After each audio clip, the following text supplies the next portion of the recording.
আসসালামু আলাইকুম ওয়া রাহমাতুল্লাহি ওয়া বারাকাতুহু। কেমন আছেন বন্ধুরা? আশা করি সকলেই ভালো আছেন, ভালো থাকেন এই দোয়াই করি। কিছু কথা বলবো, কথাগুলি মনোযোগ সহকারে শুনবেন। ভালো লাগলে লাইক কমেন্ট শেয়ার করবেন।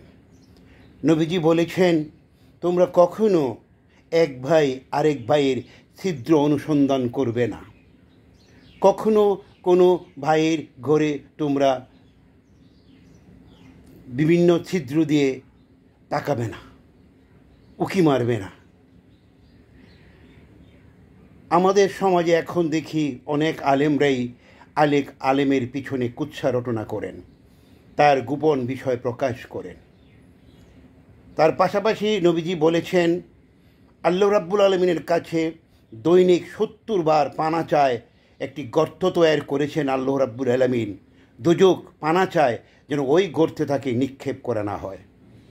নবীজি বলেছেন, ওই দোজখে বা ওই গর্তে ওই আলেমদেরকে নিক্ষেপ করা হবে যারা সহিশুদ্ধ আমার কথা জানার পরেও জাল জয়ীফ মানুষের বানানো কিছু ইবাদত মানুষকে শিক্ষা দেয় নিজে করে পরকালে নাজাত পাওয়ার জন্য।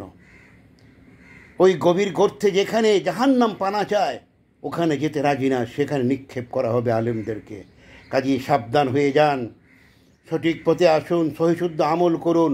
নবী যেভাবে শিখিয়েছেন ঠিক সেভাবে আমল করুন, নিজে করুন, অন্যকে করার শিক্ষা দিন।